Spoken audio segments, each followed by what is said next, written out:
الحمدللہ وحدہ والصلاة والسلام علی من لا نبی بعدہ اما بعد فاعوذ باللہ من الشیطان الرجیم بسم اللہ الرحمن الرحیم رضی اللہ عنہم اللہم صلی علی محمد وعلی آل محمد کما صلیت علی ابراہیم وعلی آل ابراہیم انک حمید مجید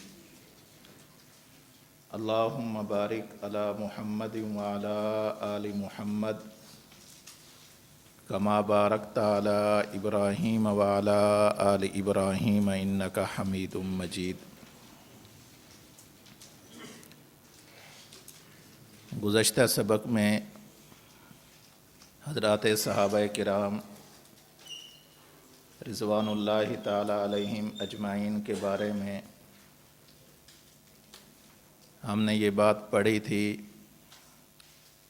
کہ اللہ کے نبی صلی اللہ علیہ وسلم کا ہر ایک صحابی مومن ہے، عادل ہے، حجت ہے، محفوظ ہے، معیار حق ہے، تنقید سے بالا تر ہے اور فرداً حجت ہے، اور اگر کسی مسئلے پر تمام صحابہ اکٹھے ہو جائیں یعنی اجماع صحابہ، وہ پیغمبر کی ذات کی طرح معصوم ہے۔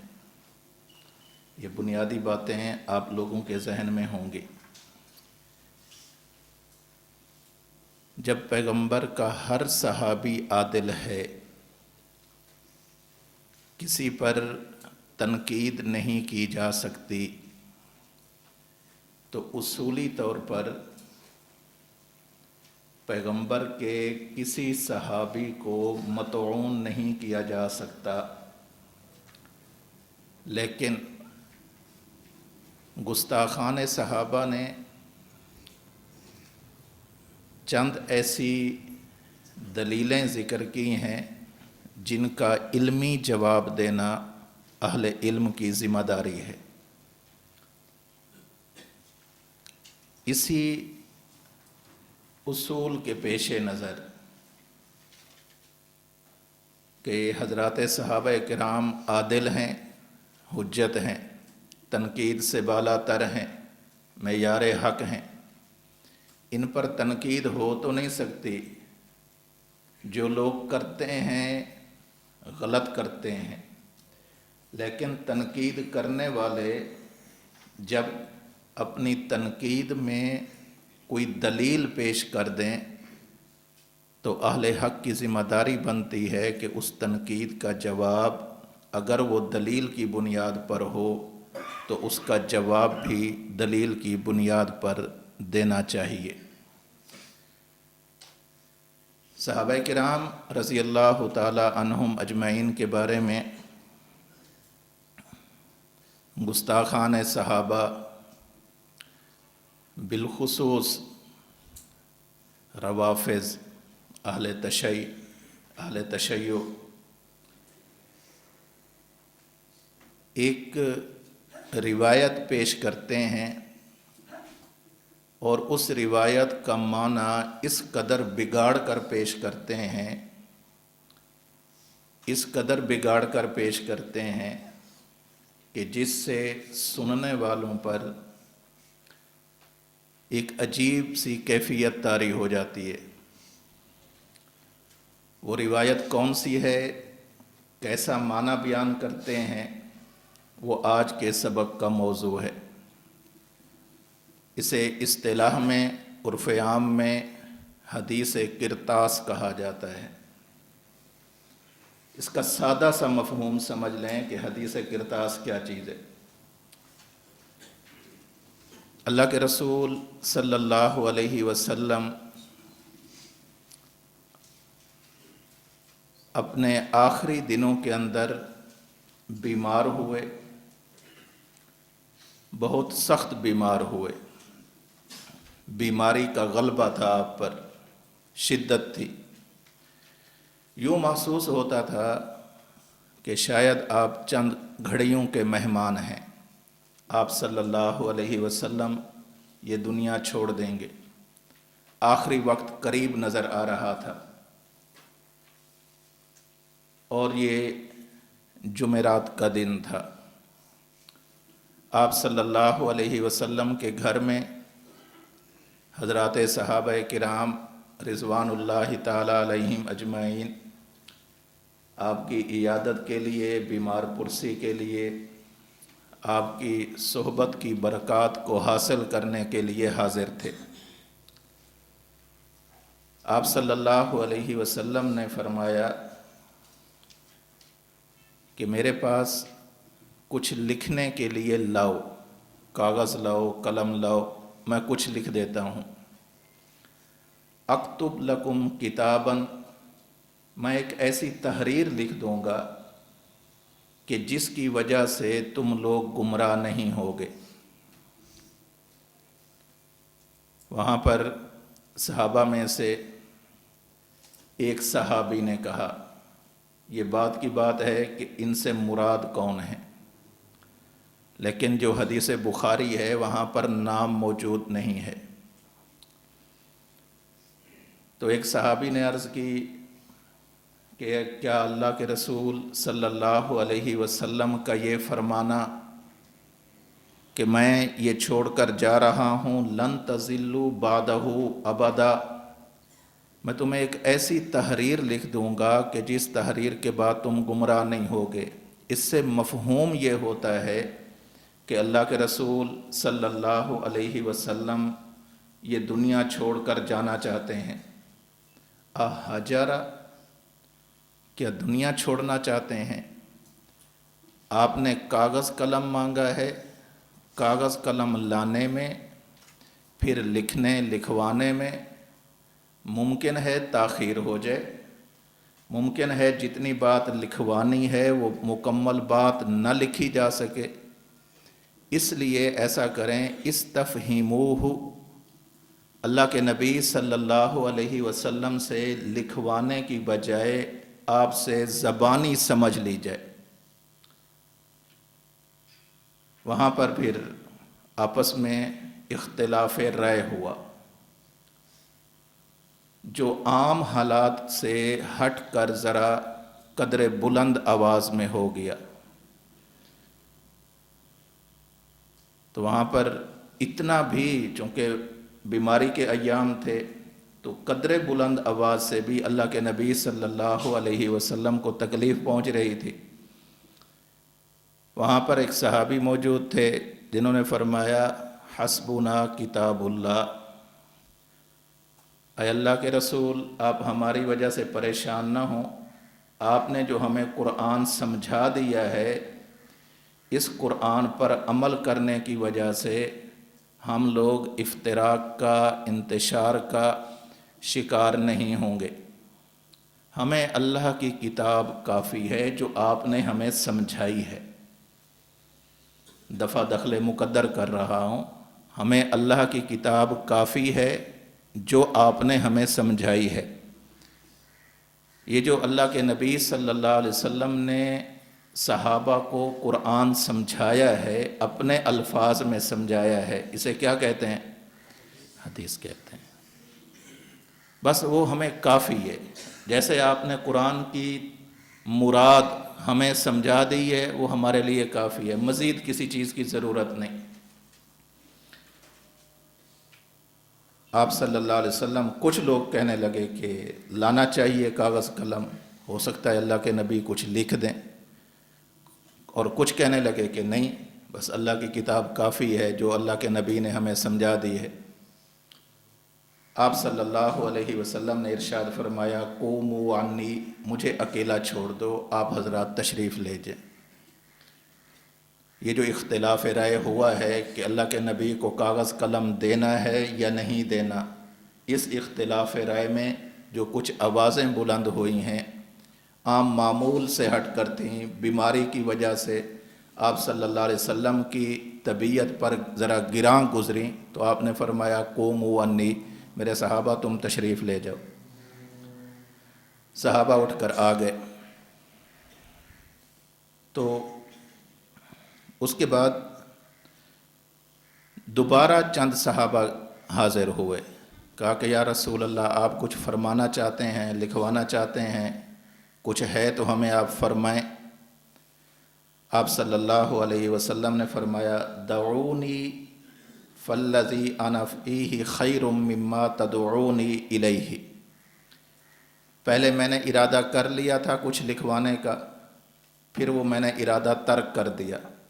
یہ جو میں اپنے ارادے کو ترک کر کے بیٹھا ہوں، اس حالت میں بیٹھا ہوں، میں نے لکھنے کا لکھوانے کا ارادہ ترک کر دیا ہے، میری یہ والی حالت اس سے بہتر ہے جس کی طرف تم مجھے بلا رہے ہو۔ تم مجھے اب کہہ رہے ہو کہ میں لکھوا دوں، اور میری حالت یہ ہے کہ میں لکھنے کا ارادہ ترک کر کے بیٹھا ہوں، مجھے اسی حالت کے اندر راحت ہے، چین ہے، میں اب نہیں لکھتا، نہیں لکھواتا۔ ہاں اتنی بات ضرور ہے کہ اللہ کے رسول صلی اللہ علیہ وسلم نے اس موقع پر پھر 3 نصیحتیں کی، وصیتیں کی۔ سب سے پہلے آپ نے فرمایا اخرج المشرکین من جزیرۃ العرب، بعض روایات میں اخرج الیہود کے الفاظ ہیں، یہودیوں کو یا مشرکین کو جزیرہ عرب سے نکال دو، پہلی بات۔ دوسری وَأَجِيزُ الْوَفْدَ بِنَحْوِ مَا كُنْتُ أُجِيزُهُمْ، جب تک میں تھا میرے پاس دیگر ممالک کے وفود آیا کرتے تھے، ان کے لوگ آیا کرتے تھے، سفارتکاری ہوتی تھی، لوگ اپنے ملکوں کے وفد بھیجتے، سفیر بھیجتے، میں ان کے ساتھ حسن سلوک کرتا تھا۔ میں جا رہا ہوں، تمہارا تعلق پوری دنیا کے لوگوں کے ساتھ ہوگا، لوگ آئیں گے، خیال کرنا، ان سے حسن سلوک کرنا۔ نمبر 3 وَسَكَتَ عَنِ الثَّالِثَةِ أَوْ قَالَ فَنَسِيتُهَا، راوی کہتے ہیں یا تو تیسری بات اللہ کے رسول صلی اللہ علیہ وسلم فرمانے سے خاموش ہو گئے، یا راوی یہ کہتے ہیں کہ پھر ایسا ہے کہ میں بھول گیا ہوں، مجھے اچھی طرح یاد نہیں کہ اللہ کے رسول نے فرمائی ہو اور اب مجھے یاد نہ آ رہی ہو، یا یہ بھی ہو سکتا ہے کہ اللہ کے رسول نے فرمائی ہی نہ ہو۔ یہ ہے حدیث قرطاس کا مختصر سا مفہوم۔ اللہ کے رسول صلی اللہ علیہ وسلم کے زندگی کے آخری دنوں میں آپ پر بیماری آئی، آپ نے فرمایا کاغذ قلم لاؤ، کچھ لکھ کر دیتا ہوں۔ وہاں پر موجود صحابہ کرام میں سے کسی صحابی نے فرمایا حسبنا کتاب اللہ، ہمیں اللہ کی کتاب کافی ہے۔ اس کے بعد پھر دوبارہ حاضر خدمت ہوئے کچھ لوگ اور کہا کہ یا رسول اللہ آپ فرما دیں، تو اللہ کے رسول نے فرمایا کہ اب یہ جو لکھنے لکھانے کا ارادہ ترک کر کے بیٹھا ہوں یہی بہتر ہے لکھوانے سے۔ اس موقع پر پھر 3 نصیحتیں بھی فرمائیں۔ یہ صحیح بخاری میں 6 مقامات پر مختلف الفاظ کے ساتھ مذکور ہے۔ اس حدیث سے روافض یہ کہتے ہیں کہ اصل میں اللہ کے رسول صلی اللہ علیہ وسلم نے جو کاغذ قلم منگوایا تھا، اس منگوانے کا مقصد یہ تھا کہ آپ اہل بیت کے فضائل لکھنا چاہتے تھے، اور بالخصوص حضرت علی المرتضیٰ کرم اللہ وجہہ الکریم کی خلافت بلا فصل لکھوانا چاہتے تھے، لیکن اس میں رکاوٹ بن گئے ہیں صحابہ کرام اور بالخصوص حضرت عمر رضی اللہ تعالی عنہ۔ اس سے معلوم یہ ہوتا ہے کہ حضرت عمر رضی اللہ تعالی عنہ اہل بیت کے ساتھ نفرت رکھتے تھے، عداوت رکھتے تھے، دشمنی رکھتے تھے، اہل بیت کی اور بالخصوص حضرت علی المرتضیٰ کرم اللہ وجہہ الکریم کی بارے میں اچھا ذہن نہیں رکھتے تھے۔ اگر کاغذ قلم دے دیا جاتا تو اللہ کے رسول اس موقع پر حضرت علی رضی اللہ تعالی عنہ کی خلافت بلا فصل لکھ دیتے۔ اب حضرت عمر رضی اللہ تعالیٰ عنہ رکاوٹ بنے ہیں، اس کا معنی یہ ہے کہ عمر کے دل میں اہل بیت کی اور بالخصوص حضرت علی المرتضیٰ کی محبت نہیں ہے، اور یہیں سے وہ فساد پیدا ہوا ہے کہ اہل بیت اور صحابہ آپس میں الگ الگ چیزیں ہیں۔ یہ اعتراض کا حاصل ہے جو روافض صحیح بخاری کی اس حدیث پر کرتے ہیں، حدیث کرتاس پر کرتے ہیں۔ اب اس کا جواب سمجھیں، اور اس جواب کے کئی پہلو ہیں، ہر پہلو سے اس کو دیکھنا ہے کہ آیا واقعتاً یہ اعتراض درست بھی ہے کہ نہیں ہے۔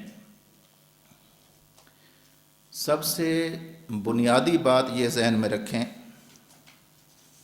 کہ اللہ کے رسول صلی اللہ علیہ وسلم کی جو ذمہ داری ہے، اللہ رب العزت نے قرآن کریم میں اس کو ذکر فرمایا، یا ایھا الرسول بلغ ما انزل الیک من ربک وَإِن لَّمْ تَفْعَلْ فَمَا بَلَّغْتَ رِسَالَتَهُ وَاللَّهُ يَعْصِمُكَ مِنَ النَّاسِ۔ اے میرے رسول، میری طرف سے جو دین آ رہا ہے، جو احکام آ رہے ہیں، جو شریعت آ رہی ہے، جو کچھ آپ پر نازل ہو رہا ہے، آپ اس بارے میں امین ہیں۔ آپ یہی ساری چیزیں، میرا پیغام، میرا حکم اپنی امت کے حوالے کریں۔ بلغ ما انزل الیک من ربک، آپ کے رب کی طرف سے آپ پر جو چیز بھی نازل ہو رہی ہے، اور آپ اہل علم ہیں، جانتے ہیں کہ یہ جو نزول ہے وحی کا، اس کے کئی اسباب تھے۔ ہر مرتبہ حضرت جبریل نہیں آیا کرتے تھے، صحیح بخاری کی ابتدا میں آپ نے اس بات کو پڑھ لیا۔ تو جو چیز بھی اللہ کی طرف سے وحی ہو رہی ہے، یہ ساری چیزیں آپ امت کو پہنچائیں۔ اب حضرت نبی کریم صلی اللہ علیہ وسلم کو ہم اس معاملے میں امین مانتے ہیں، اس معاملے میں کامیاب مانتے ہیں، بلکہ دنیا جہان کے تمام انسانوں سے زیادہ کامیاب ترین انسان مانتے ہیں کہ اللہ رب العزت نے ان کی جو ذمہ داری لگائی تھی، اللہ کے نبی صلی اللہ علیہ وسلم نے اپنی وہ ذمہ داری کما حقہ ادا فرمائی۔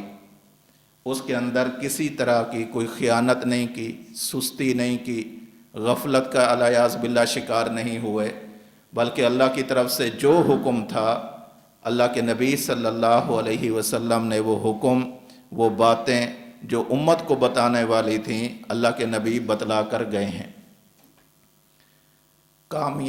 کامیاب گئے ہیں، ناکام نہیں گئے۔ یہ ہمارا عقیدہ اور نظریہ ہے کہ اللہ کے نبی جو کچھ ان پر ذمہ داری تھی وہ پوری کر کے گئے ہیں۔ بلغ ما انزل الیک من ربک، آپ ہر وہ چیز پہنچا دیں، ما انزل الیک من ربک، ہر وہ چیز آپ پہنچا دیں جو آپ کے رب کی طرف سے آپ پر نازل ہوئی ہے۔ آگے اللہ فرماتے ہیں وَإِن لَّمْ تَفْعَلْ، یہ قضیہ ہے، قضیہ شرطیہ ہے۔ وَإِن لَّمْ تَفْعَلْ، اگر آپ نے یہ کام نہ کیا، تبلیغ اسلام والا، دین کو پہنچانے والا، اسلام کو پہنچانے والا، احکام شریعت کو بتلانے والا، اگر آپ نے کام نہ کیا، فما بلغت رسالتہ، پھر پیغمبر آپ نے حق تبلیغ نہیں کیا۔ ہم یہ کہتے ہیں، ہمارا عقیدہ ہے، پیغمبر نے جس بات پر اپنی ساری زندگی محنت کی ہے، پیغمبر اس مقصد میں کامیاب گئے ہیں۔ اور اگر روافض کے اس اعتراض کو تسلیم کر لیا جائے کہ اللہ کے نبی لکھوانا چاہتے تھے، حضرت عمر کے منع کرنے، رکاوٹ کی وجہ سے، مزاحمت کی وجہ سے اللہ کے نبی لکھوانا چاہتے تھے، لکھوا نہیں سکے، تو آپ مجھے بتائیں کہ کیا اللہ کے نبی کو کامیاب مانا جا رہا ہے یا ناکام مانا جا رہا ہے؟ ہمارا تو یہ عقیدہ نہیں کہ اللہ کے نبی ناکام گئے ہوں، لیکن روافظ جو در حقیقت صحابہ کرام کی آڑ کے اندر پیغمبر آخر الزمان کے ساتھ اپنی دشمنی پورا کرنا چاہ رہے ہیں، ان کا نظریہ یہ ہے کہ پیغمبر کامیاب نہیں گئے، ایسی جماعت بھی نہیں بنا سکے کہ آخر وقت کے اندر انہیں کہا وہ کاغذ قلم لے آؤ، وہ بھی نہیں لے کر آئے۔ تو کوئی کامیاب لیڈر، کامیاب سربراہ ایسا ہوتا ہے کہ 23 سال وہ محنت کرے، جماعت تیار کرے، آخر میں کاغذ قلم مانگے اور اسے نہ دیا جائے۔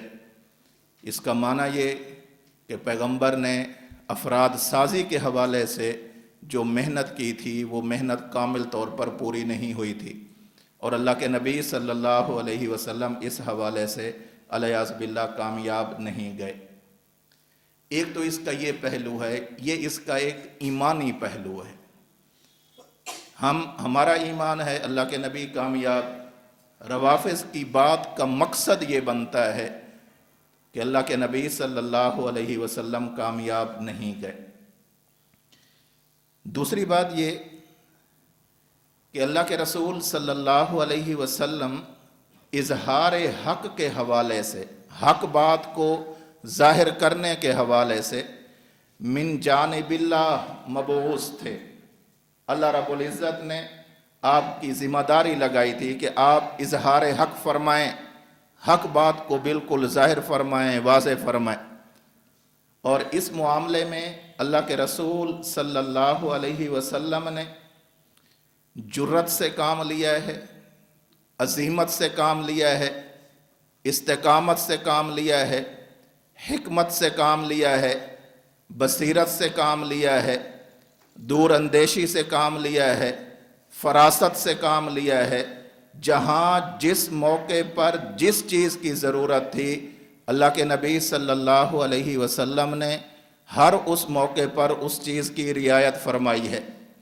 جہاں ضرورت تھی شجاعت کی، اللہ کے رسول صلی اللہ علیہ وسلم نے شجاعت اختیار فرمائی۔ جہاں ضرورت تھی شجاعت کے ساتھ ساتھ حکمت اور بصیرت کی، اللہ کے رسول صلی اللہ علیہ وسلم نے وہاں پر حکمت اور بصیرت اختیار فرمائی۔ میں سیرت کے ان تمام پہلو کا احاطہ نہ کر سکتا ہوں، نہ وقت ہے۔ میں اس حوالے سے 4 واقعات، 2 مکی زندگی کے اور 2 مدنی زندگی کے آپ کی خدمت میں پیش کرتا ہوں، جس کا محض مقصد یہ ہے کہ اللہ کے رسول صلی اللہ علیہ وسلم بے حد دلیر تھے، شجاع تھے، جواں مردی تھی۔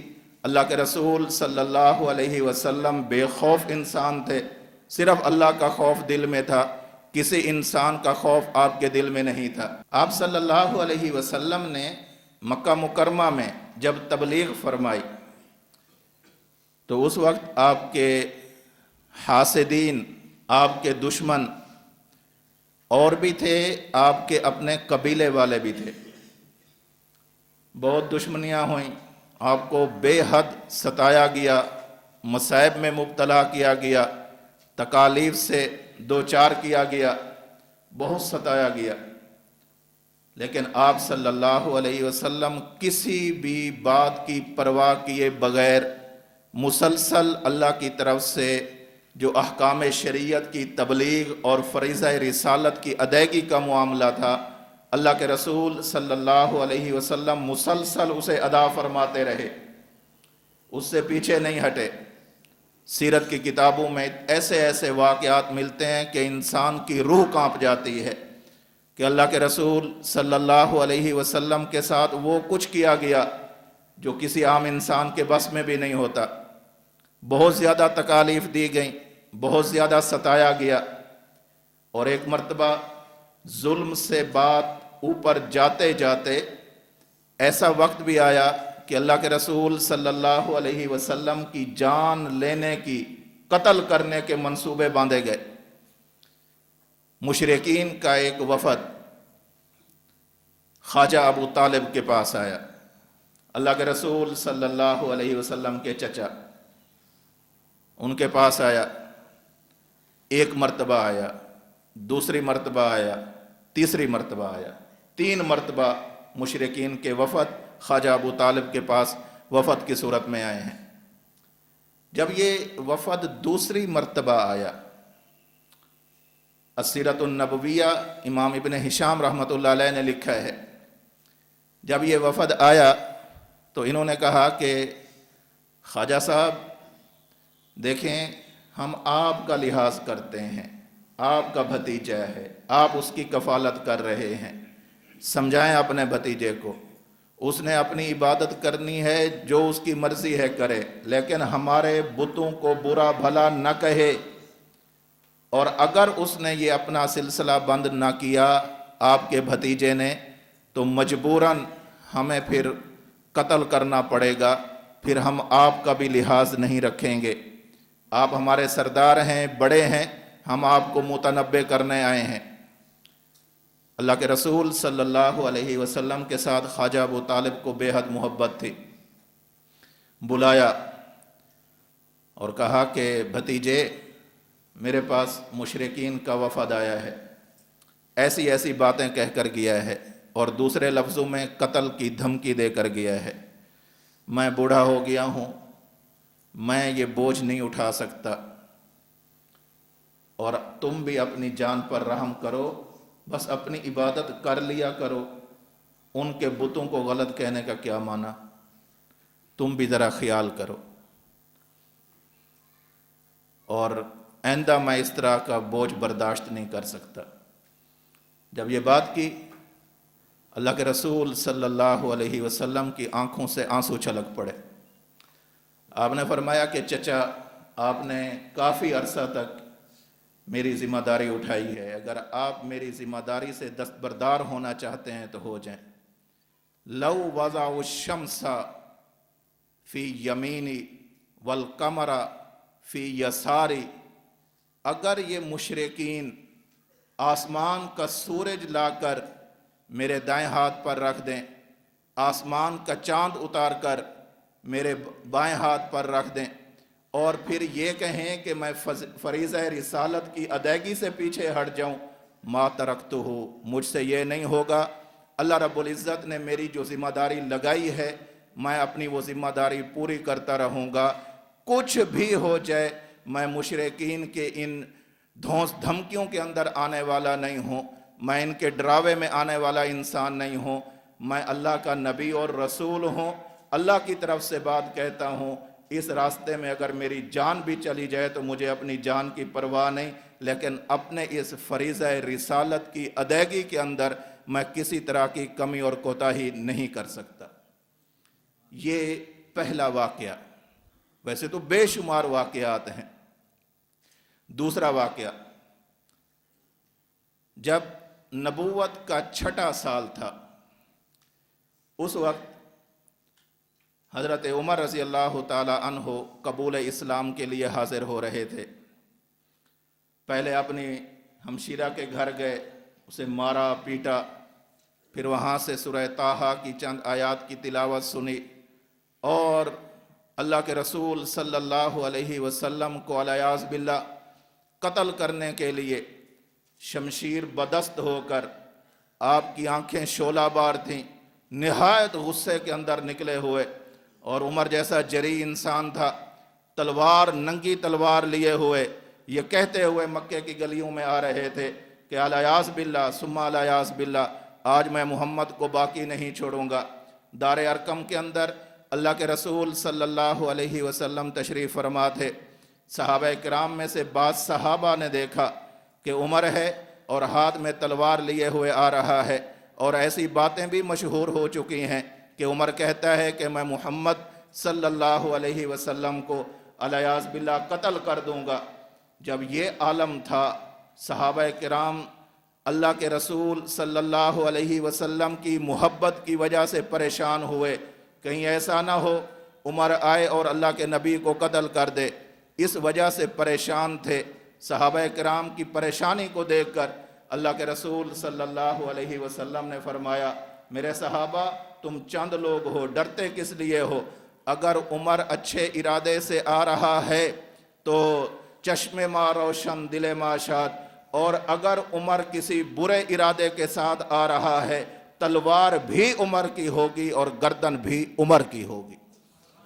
ایسا نہیں ہوگا کہ وہ آئے اور مجھے مار کر چلا جائے، میں عمر سے زیادہ جری انسان ہوں، عمر سے زیادہ اللہ نے مجھے طاقت عطا فرمائی ہے، عمر سے زیادہ اللہ نے مجھے ہیبت عطا فرمائی ہے، عمر کے بس کا روگ نہیں کہ مجھ محمد کو آ کر قتل کر دے۔ یہ بے خوفی کی علامت ہے، یہ جواں مردی کی علامت ہے، یہ شجاعت کی علامت ہے۔ اور یہ والا معاملہ مکہ میں بھی ہے اور یہی معاملہ مدینہ میں بھی ہے۔ اللہ کے رسول صلی اللہ علیہ وسلم کی مدنی زندگی کا ایک ایک دن اس بات پر گواہ ہے۔ مکے میں ظلم سہنے کے باوجود اللہ کے رسول صلی اللہ علیہ وسلم کسی کے خوف سے متاثر نہیں ہوئے، اور یہاں مدینے میں آ کر آپ کو اقتدار ملنا شروع ہو گیا، مدینے میں آ کر آپ کو قوت حاصل ہونا شروع ہو گئی، اب تلوار اٹھانے کی اجازت بھی مل گئی تھی۔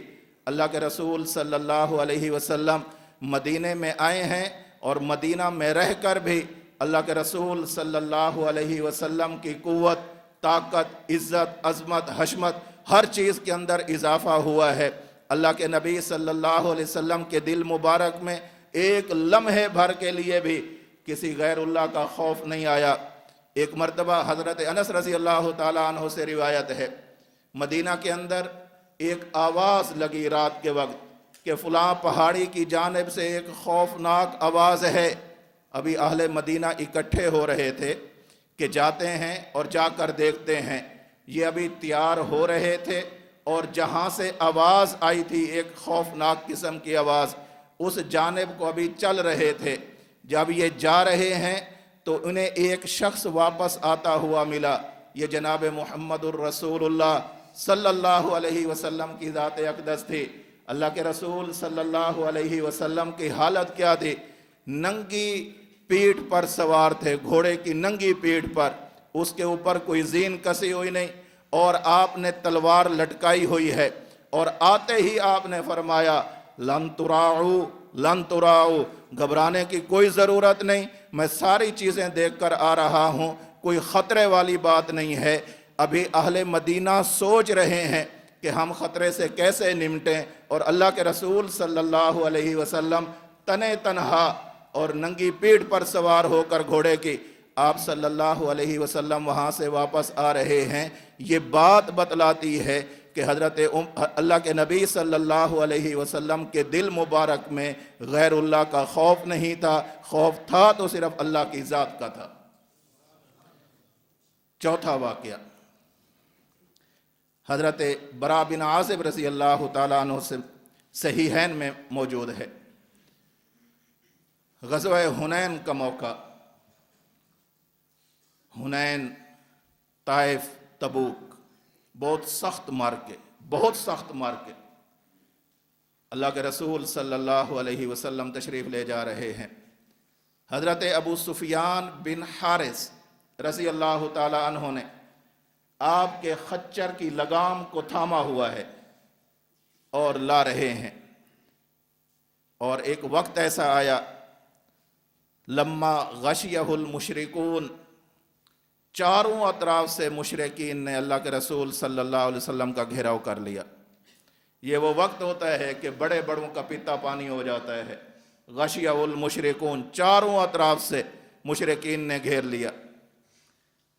نازلہ، اللہ کے رسول سواری سے نیچے اترے اور فرمایا انا النبی لا کذب انا ابن عبد المطلب، کسی غلط فہمی میں نہ رہنا کہ محمد کو ہم نے تنہا پا لیا ہے، میں نبی ہوں، برحق نبی ہوں، اللہ کا سچا نبی ہوں، اس میں کوئی دوسری رائے نہیں ہے، اس معاملے میں میں جھوٹا نہیں ہوں، انا ابن عبد المطلب، اور یہ بھی یاد رکھنا میری رگوں کے اندر قریشی خون گردش کرتا ہے، میں تم سے ڈرنے والا نہیں ہوں۔ اور حضرت برا بن عازب رضی اللہ تعالیٰ عنہ فرماتے ہیں اس دن اللہ کے رسول صلی اللہ علیہ وسلم سے زیادہ شجاع، دلیر، بہادر کوئی اور شخص ہمیں نظر نہ آیا کہ جب آپ مشرکین کے گھیراؤ کے اندر آ گئے، مشرکین نے ہر طرف سے آپ کا احاطہ کر لیا تھا، اس وقت بھی آپ کے پائے ثبات کے اندر کوئی لغزش نہیں آئی، اس وقت بھی آپ کا موقف وہی تھا۔ آپ نے فرمایا انا النبی لا کذب، میں نے جو دعوی نبوت کیا تھا میں اس سے دستبردار ہونے کے لیے تیار نہیں۔ انا ابن عبد المطلب، تمہیں اگر اپنی ان تلواروں پر ناز ہے تو کسی گھمنڈ میں نہ رہنا، فخر میں نہ رہنا، غرور میں نہ رہنا۔ میں بھی قریشی خاندان کا انسان ہوں، تمہارا تیا پانچا کر کے رکھ دوں گا، تمہیں ملیا میٹ کر کے رکھ دوں گا اگر تم میں سے کسی نے مجھے ہاتھ بھی لگایا تو۔ یہ باتیں بتلاتی ہیں، یہ حقائق بتلاتے ہیں کہ اللہ کے رسول صلی اللہ علیہ وسلم کسی سے متاثر ہونے والے نہیں تھے۔ جب عمر آ رہا ہے ہاتھ میں تلوار تھی، اس وقت نہیں گھبرائے، تعداد بھی تھوڑی تھی، اس وقت نہیں گھبرائے۔ اب تو عمر مسلمان ہو چکا ہے، اب تو خادم بن چکا ہے، اب کیسے گھبرائیں گے؟ الیاذ باللہ یہ تاثر دیا جا رہا ہے کہ حضرت عمر نے بات کی، تمام صحابہ بھی خاموش ہو گئے، اور خود اللہ کے رسول نے بھی اپنا موقف بدل دیا۔ لکھوانا تو چاہتے تھے خلافت بلا فصل علی، لیکن عمر کے خوف کی وجہ سے نہ لکھوا سکے۔ اس میں آپ عمر کے زیادتی کو ثابت کر رہے ہیں کہ نبی کی بزدلی کو ثابت کر رہے ہیں؟ اس سے تو ثابت ہوتا ہے کہ الیاذ باللہ عمر کے پاس ایسی طاقت تھی جس سے نبی خوف زدہ رہتا تھا۔ نبی تو اس وقت خوف زدہ نہیں ہوا جب عمر کے ہاتھ میں تلوار تھی۔ اللہ کے رسول نے فرمایا گھبرانے کی کوئی ضرورت نہیں، عمر آ رہا ہے تو کیا ہو گیا، دیکھ لیں گے۔ جو بدر میں، احد میں، حنین میں، تبوک میں، احزاب میں، بنو قریظہ میں، خیبر میں، ان تمام جنگوں کے اندر اور فتح مکہ کے موقع پر اللہ کے رسول صلی اللہ علیہ وسلم ایسے جا رہے ہیں اور ہزاروں کا مجمع آپ کے ساتھ ہے، آپ فاتح بن کر آئے ہیں اس وقت کہ جس وقت اسلام دشمن طاقتیں متحد ہو کر اللہ کے رسول صلی اللہ علیہ وسلم کو مٹانا چاہتی تھی اور اس شمع رسالت کو گل کرنا چاہتی تھی۔ اس وقت اللہ کے رسول نے کسی کی ملامت کی پرواہ نہیں کی، کسی سے متاثر نہیں ہوئے، خوف زدہ نہیں ہوئے، اور اپنی جو اظہار حق کی ڈیوٹی تھی اس کے اندر کسی قسم کی کوئی کمی اور کوتاہی نہیں کی۔ اب تو کوئی ایسا معاملہ ہی نہیں تھا، گھر میں بیٹھے ہوئے ہیں، صحابہ بھی ساتھ بیٹھے ہوئے ہیں۔ اللہ کے رسول نے فرمایا میرا دل چاہتا ہے لکھوں۔ اللہ کے حضرت عمر رضی اللہ تعالیٰ عنہ فرمانے لگے یا رسول اللہ آپ لکھنے کی زحمت کیوں کرتے ہیں؟ ہمیں جو آپ نے قرآن سمجھا دیا ہے نا وہ ہمیں کافی ہے، آپ زحمت نہ فرمائیں۔ اس کو میں سمجھانے کے لیے عرض کرتا ہوں۔ ایک استاد ہے، وہ کوئی مسئلہ سمجھاتا ہے اپنے طالب علموں کو، اور مسئلہ بھی ایسا سمجھاتا ہے کہ ایک دن نہیں، 2 دن نہیں، 20 سال سمجھاتا ہے، 23 سال سمجھاتا ہے۔ 23 سال سمجھانے کے بعد کہتا ہے اچھا اب ایسا کرو کوئی چیز لے آؤ، میں تمہیں کوئی اور چیز بھی لکھ دوں۔ وہ کہتے ہیں یا استاد جی آپ نے اتنی بات سمجھا دی ہے، مزید لکھنے کی ضرورت ہی کیا ہے؟ حضرت عمر رضی اللہ تعالیٰ عنہ نے فرمایا اللہ کے رسول آپ نے ہمیں 23 سال ایک بات سمجھا دی ہے، اب مزید لکھنے کی ضرورت ہی کیا ہے؟ آپ نے وہی بات بتانی ہے، ما ینطق عن الہویٰ ان ہوا الا وحی یوحیٰ یا ایھا الرسول بلغ ما انزل الیک من ربک۔ آپ نے وہی باتیں بتانی ہیں جو اللہ کی طرف سے ہوں گی۔ اللہ کی طرف سے جو باتیں ہیں وہ قرآن کی صورت میں آپ ہمیں سمجھا چکے ہیں، مزید لکھنے کی زحمت نہ کریں۔ یہ بے ادبی نہیں، ادب کا اعلیٰ مقام ہے، اعلیٰ مقام۔ اور رہی بات حضرت عمر رضی اللہ تعالی عنہ کی، حضرت عمر رضی اللہ تعالی عنہ اللہ کے رسول صلی اللہ علیہ وسلم کی خدمت اقدس میں جب حاضر ہوتے تو اپنی آراء جو اجتہاد پر مبنی ہوتی اللہ کے رسول صلی اللہ علیہ وسلم کی خدمت میں عرض کرتے تھے، اور کئی واقعات ملتے ہیں کہ حضرت عمر رضی اللہ تعالیٰ عنہ نے رائے دی، کبھی اللہ کے رسول صلی اللہ علیہ وسلم نے حضرت عمر کی رائے کے خلاف فیصلہ کر دیا۔ غزوہ بدر کے موقع پر قیدیوں کے بارے میں جو معاملہ تھا کہ انہیں قتل کیا جائے یا فدیہ لیا جائے، حضرت عمر رضی اللہ تعالیٰ عنہ کی رائے کیا تھی؟ قتل کر دیا جائے۔ اللہ کے رسول نے قتل کیے تھے یا فدیہ لیا تھا؟ حضرت عمر کی رائے تھی کہ نہیں تھی؟ اللہ کے رسول اس رائے کے دباؤ میں آئے ہیں؟ نہیں، پرواہ نہیں کی۔ کبھی ایسا ہوتا کہ حضرت عمر رضی اللہ تعالیٰ عنہ آ کر کوئی رائے دیتے، اللہ کے رسول فرماتے کہ مجھے ابھی اس کا حکم نہیں ملا۔ حضرت عمر حاضر ہوئے، یا رسول اللہ صلی اللہ علیہ وسلم، شراب کو حرام قرار دیا جانا چاہیے، اس کی وجہ سے بہت مسائل ہیں۔ اللہ کے رسول نے فرمایا، عمر ابھی مجھے اللہ کی طرف سے اس کا حکم نہیں ملا۔ کبھی ایسا ہوتا تھا کہ اللہ کے رسول صلی اللہ علیہ وسلم کی خدمت میں حضرت عمر رضی اللہ تعالیٰ عنہ تشریف لائے، آ کر عرض کی، یا رسول اللہ، یہ جو مسلمانوں کی عورتیں ہیں نا، بالخصوص آپ کی جو ازواج ہیں، انہیں پردہ کرنا چاہیے، یہ بغیر پردے کے کیوں آتی ہیں؟ عمر کی غیرت گوارا نہیں کرتی۔ اللہ کے رسول نے فرمایا، عمر ابھی اس کا حکم نازل نہیں ہوا، جب حکم نازل نہیں ہوا، میں تو شریعت سمجھانے والا ہوں، بتانے والا ہوں، جو اللہ کا حکم ہوگا وہی بتاؤں گا، اپنی طرف سے تو نہیں بنا سکتا۔ اور کبھی ایسا بھی ہوتا کہ حضرت عمر رضی اللہ تعالی عنہ اللہ کے رسول کی خدمت میں حاضر ہوتے اور کسی مسئلے کے بارے میں اصرار کرتے اپنی رائے پر، لیکن اللہ کے رسول صلی اللہ علیہ وسلم اس اصرار کے باوجود بھی حضرت عمر رضی اللہ تعالیٰ عنہ کی بات کو نہیں مانتے تھے، کسی دباؤ کا شکار نہیں تھے۔ رئیس المنافقین کا جنازہ سامنے رکھا ہوا ہے، صفیں بند چکی ہیں، اللہ کے رسول جنازہ پڑھانے کے لیے آگے آ گئے ہیں، حضرت عمر رضی اللہ تعالیٰ عنہ صفوں کو چیرتے ہوئے اللہ کے نبی کے سامنے کھڑے ہو گئے، یا رسول اللہ، اس کا جنازہ نہ پڑھیں۔ کہا کہ عمر کیوں نہ پڑھاؤں، ہو سکتا ہے میری دعائے مغفرت کی وجہ سے اللہ اس کی بخشش کر دے۔ بار بار اصرار کیا حضرت عمر رضی اللہ تعالیٰ عنہ نے، لیکن بار بار اصرار کے باوجود بھی اللہ کے رسول صلی اللہ علیہ وسلم نے حضرت عمر کی رائے کو نہیں لیا۔ یہ کہاں دباؤ میں آنے والے تھے؟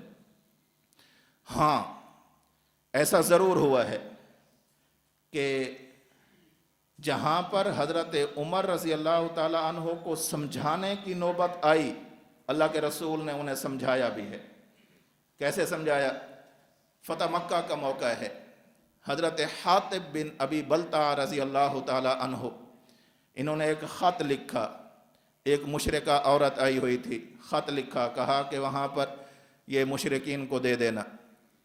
خفیہ طور پر خط لکھا گیا، خط اللہ کے نبی کو وحی آ گئی کہ خط ہے۔ اللہ کے رسول نے حضرت علی رضی اللہ تعالیٰ عنہ اور آپ کے ساتھ ایک اور صحابی، کہا کہ روضہ خاخ پر تمہیں ایک خاتون ملے گی، اس کے پاس حاطب بن ابی بلتع کا لکھا ہوا ایک خط ہے، وہ خط لے کر واپس آؤ۔ اللہ کے نبی تیاری کر رہے تھے فتح مکہ کی، اور خفیہ طور پر کر رہے تھے کہ مشرکین کو پتہ نہ چلے، اور خط میں یہ لکھ دیا گیا تھا کہ اللہ کے رسول تیاری کر کے تمہارے مقابلے میں آ رہے ہیں۔ خط لایا گیا، میں بالکل مختصر کر رہا ہوں، خط لایا گیا، اللہ کے رسول نے دیکھا، حضرت حاطب سے پوچھا کیا معاملہ ہے؟ کہا یا رسول اللہ، میرے معاملے میں جلدی نہ فرمائیں، میری پوری بات سن لیں، اگر پھر بھی آپ کو میں مجرم نظر آؤں، میرا سر حاضر ہے۔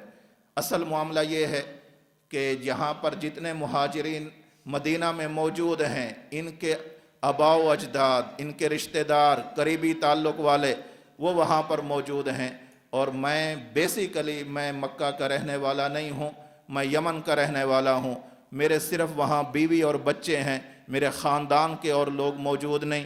میں نے یہ خط لکھا ہے مشرکین کو، اس احسان کی وجہ سے وہ میرے بچوں کو چھوڑ دیں گے، میرے گھر والوں کو چھوڑ دیں گے، باقی مہاجرین کے گھر والوں کو ان کے رشتہ دار بچا لیں گے، اور میرے اس احسان کی وجہ سے میرے بیوی اور بچے بچ جائیں گے۔ حضرت عمر رضی اللہ تعالیٰ عنہ حاضر ہوئے، یا رسول اللہ صلی اللہ علیہ وسلم، اجازت دیجئے میں اس کی گردن اڑاتا ہوں، حاطب بن ابی بلتع کی۔ اللہ کے نبی خاموش ہو گئے، حضرت عمر سے رہا نہ گیا، دوبارہ حاضر خدمت ہوئے، یا رسول اللہ اجازت دیجئے میں حاطب کی گردن اڑا دیتا ہوں۔ اللہ کے رسول نے فرمایا عمر کیا ہو گیا ہے؟ حاطب بدری صحابی ہے، یہ وہ لوگ ہیں کہ جن کے بارے میں اللہ رب العزت نے فرمایا ہے کہ میں نے ان کے دلوں کے اندر جھانک کر دیکھ لیا ہے، ان کے دلوں کے اندر ایمان ہے، اور اللہ رب العزت نے ان کی مغفرت کر دی ہے۔ جن کی مغفرت اللہ نے کر دی ہو، میں اور آپ کون ہوتے ہیں کہ اس کی ہم انتقام لیتے پھریں؟ تو میں عرض کر رہا تھا کہ حضرت عمر کے کوئی پہلا واقعہ نہیں، آپ کی زندگی میں متعدد ایسے واقعات پیش آئے کہ حضرت عمر رضی اللہ تعالی عنہ اللہ کے نبی کی خدمت میں حاضر ہوتے، اپنے اجتہاد کی بنیاد پر اللہ کے رسول صلی اللہ علیہ وسلم کی خدمت میں کوئی نہ کوئی اپنی مجتہدانہ رائے پیش کرتے، کبھی اللہ کے رسول مان لیتے، کبھی اللہ کے رسول نہ مانتے، لیکن ماننے اور نہ ماننے دونوں کے اندر دباؤ کا شکار نہیں ہوتے تھے۔ جہاں مانا ہے وہ اس لیے کہ اس حضرت عمر رضی اللہ تعالیٰ عنہ کی رائے کی موافقت اللہ کا قرآن اور اللہ کی کتاب کر رہی ہے، اس وجہ سے بھی مان لیا ہے، اور جہاں نہیں مانا وہ بھی کسی نفرت کی وجہ سے نہیں بلکہ اپنے خود مختار ہونے کی وجہ سے نہیں مانا۔ تو ماننے میں بھی دباؤ نہیں ہے، نہ ماننے میں نفرت نہیں ہے۔ یہ کیا بات تھی کہ پوری زندگی حضرت عمر رضی اللہ تعالیٰ عنہ کی جتنی آراء آتی رہیں، اللہ کے رسول صلی اللہ علیہ وسلم کبھی قبول فرما لیتے، کبھی اصلاح فرما دیتے، کبھی اس پر عمل نہیں کرتے، کبھی اس کے مخالف پر عمل کرتے ہیں۔ اللہ کے رسول صلی اللہ علیہ وسلم ساری زندگی تو عمر کے دباؤ میں نہ آئے ہوں، اور آخری دنوں کے اندر عمر نے اتنی سی بات کی ہو، حسبنا کتاب اللہ، اور یہ بات بھی عمر نے اپنے طور پر نہیں کی۔ قرآن کریم کہتا ہے اولم یکفہم انا انزلنا علیک الکتاب، کیا ان لوگوں کو اللہ کی طرف سے نازل ہونے والی کتاب کافی نہیں؟ العبرۃ لعموم اللفظ لا لخصوص السبب۔ حضرت عمر رضی اللہ تعالیٰ عنہ جانتے تھے کہ ان الفاظ کے اندر عموم کا اعتبار کیا جاتا ہے، اور آپ نے فرمایا کہ یا رسول اللہ حسبنا کتاب اللہ، قرآن بھی کہہ رہا ہے اولم یکفہم انا انزلنا علیک الکتاب، کیا انہیں قرآن کافی نہیں، کتاب اللہ کافی نہیں ہے؟ اور حضرت عمر بھی کیا فرما رہے ہیں؟ حسبنا کتاب اللہ، ہمیں اللہ کی کتاب کافی ہے۔ اللہ کی کتاب کافی ہے یہ والی بات بھی عمر کی اپنی نہیں ہے، ہاں فرق کیا ہے؟ الفاظ حضرت عمر کے ہیں، لیکن یہ معنی اللہ کے قرآن میں ثابت ہے۔ اولم یکفہم انا انزلنا علیک الکتاب، کیا ان لوگوں کو یہ بات کافی نہیں کہ اللہ کی کتاب آپ پر نازل کر دی گئی ہے؟ اور یہی بات تو حضرت عمر نے کی ہے کہ ہمیں اللہ کی کتاب کافی ہے۔ جرم کون سا ہے حضرت عمر کا؟ کوئی جرم نہیں۔ حضرت عمر نے جو بات کی ہے اپنے اجتہاد کی بنیاد پر کی ہے، اور عجیب بات یہ ہے کہ حضرت عمر رضی اللہ تعالیٰ عنہ کا اجتہاد ایسا تھا کہ آپ اپنے اجتہاد سے کئی باتیں ارشاد فرماتے، اللہ رب العزت اس کی موافقت میں، اس کی تائید میں اپنا قرآن نازل فرما دیتے۔ کتنی ایسی باتیں ہیں جنہیں موافقات عمر سے تعبیر کیا جاتا ہے۔ یہی پردے کا مسئلہ تھا، حضرت عمر کی رائے تھی، مجتہدانہ رائے تھی کہ پردے کا حکم ہونا چاہیے۔ قرآن کریم نے پردے کا حکم دے کر حضرت عمر رضی اللہ تعالیٰ عنہ کی اس رائے کو قوت بخشی ہے کہ بات عمر ٹھیک کہتا ہے۔ یہی شراب کا مسئلہ تھا، حضرت عمر رضی اللہ تعالیٰ عنہ نے رائے دی ہے تو قرآن نے اس کی تصویب کی ہے، قرآن کریم نے اس کی تائید کی ہے۔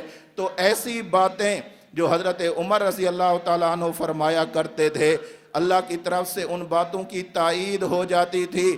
یہی وجہ تھی کہ اللہ کے نبی صلی اللہ علیہ وسلم نے ارشاد فرمایا ان اللہ جعل الحق علی لسان عمر و قلبہ، کہ یہ عمر ایسا انسان ہے کہ اس کے دل پر بھی، اس کے دماغ پر بھی، اس کی زبان پر بھی ہمیشہ حق ہی جاری ہوتا ہے، بغیر حق کے یہ بات نہیں کرتا۔ یہ جو بھی بات کرتا ہے ایسی باتیں ہوتی ہیں کہ اکثر باتوں کو اللہ کی بارگاہ میں اس کی طرف سے تصویب آ جاتی ہے۔ حضرت عمر رضی اللہ تعالیٰ عنہ کی رائے میں اصابت کا حکم دے دیا جاتا ہے، اللہ کی طرف سے اس رائے کو قبول کر لیا جاتا ہے اور اسی کے مطابق حکم دے دیا جاتا ہے۔ عین ممکن ہے کہ جب اللہ کے رسول صلی اللہ علیہ وسلم نے فرمایا کاغذ قلم لاؤ، اللہ کے رسول صلی اللہ علیہ وسلم واقعتاً کچھ لکھنا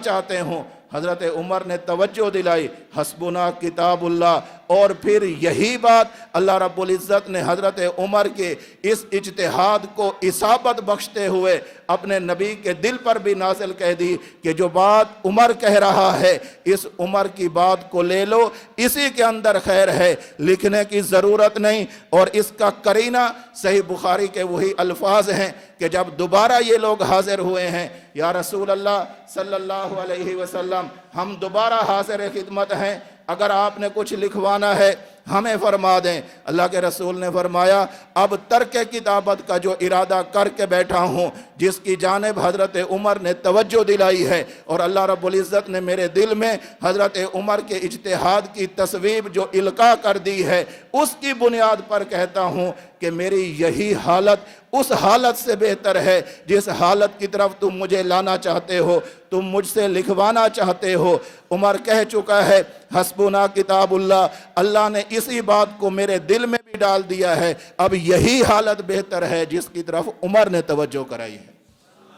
یہ حدیث تو مولانا، یہ حدیث تو ایسی ہے حضرت عمر کی منقبت بتلاتی ہے کہ اللہ کے رسول صلی اللہ علیہ وسلم جب تک تھے اس وقت تک حضرت عمر کے مجتہدانہ آراء کو بڑی قدر کی نگاہ سے دیکھتے تھے، اللہ رب العزت کی طرف سے تصویب ہو جاتی، اور اللہ کے رسول صلی اللہ علیہ وسلم کے آخری دن ہیں، ان دنوں کے اندر بھی اللہ کے نبی نے جاتے جاتے بتلا دیا عمر اب بھی باتیں ٹھیک کرتا ہے، پہلے بھی ٹھیک کرتا تھا، اب تمہیں یہ بتلا کر جا رہا ہوں، بعد میں بھی یہ جو باتیں کرے گا خیر اسی کے اندر ہوگی۔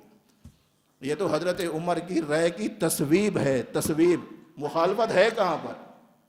یہ حدیث تو بتلاتی ہے حضرت عمر رضی اللہ تعالی عنہ کی رائے کو اللہ کی بارگاہ میں قبولیت کا درجہ حاصل ہے، تبھی تو اللہ کے رسول دوبارہ لکھواتے ہی نہیں ہیں۔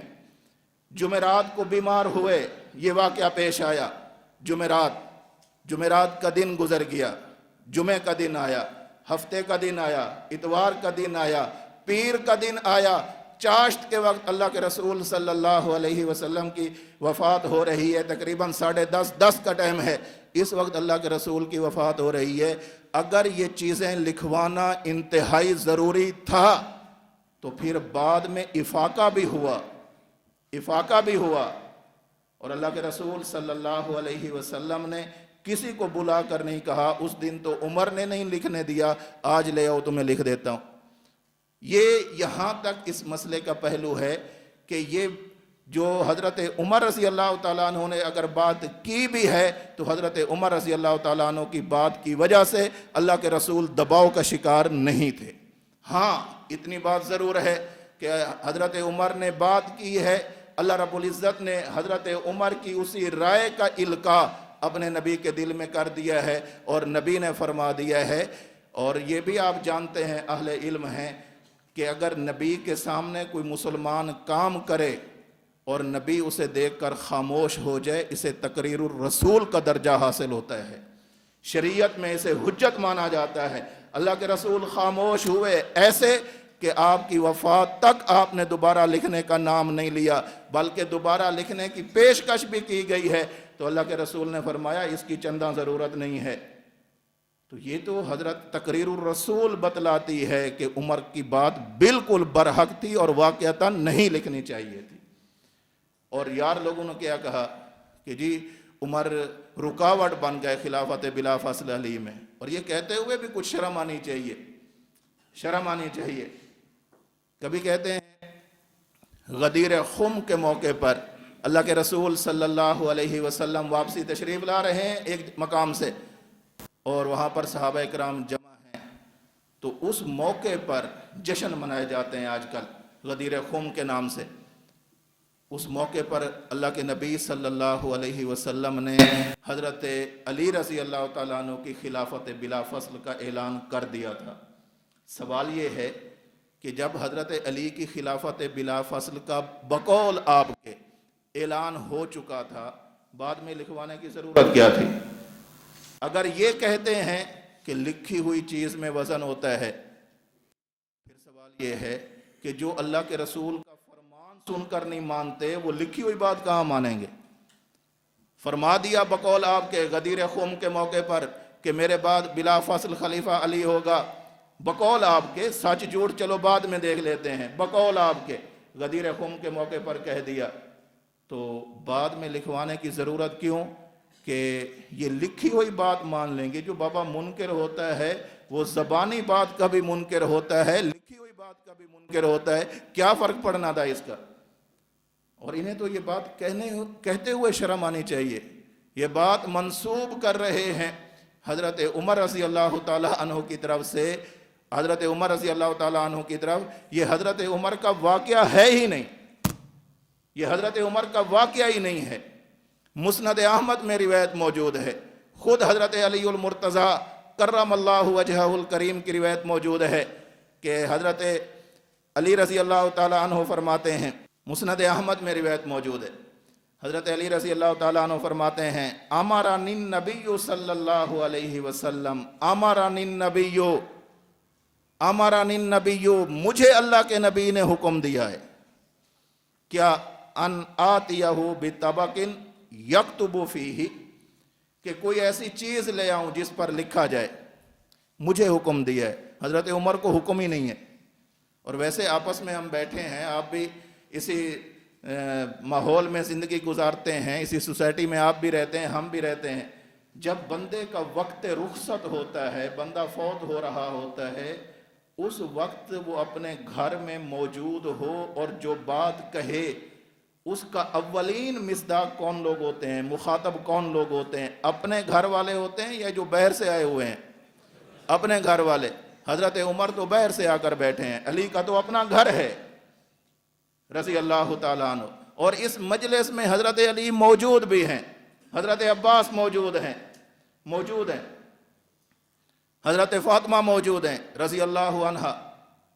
جب اللہ کے رسول نے فرمایا کہ میرے لیے کاغذ قلم لے آؤ، یہ ذمہ داری باہر والوں کی بنتی تھی کہ اپنے گھروں سے جا کر لے آئیں، یا اپنے گھر والوں کی بنتی تھی کہ اٹھا کر دے دیں؟ اپنے گھر والوں کی۔ تو مخاطب بن کون رہے ہیں؟ اہل بیت۔ مخاطب بن کون رہے ہیں؟ حضرت علی۔ اور الزام کن پر ہے؟ حضرت عمر پر۔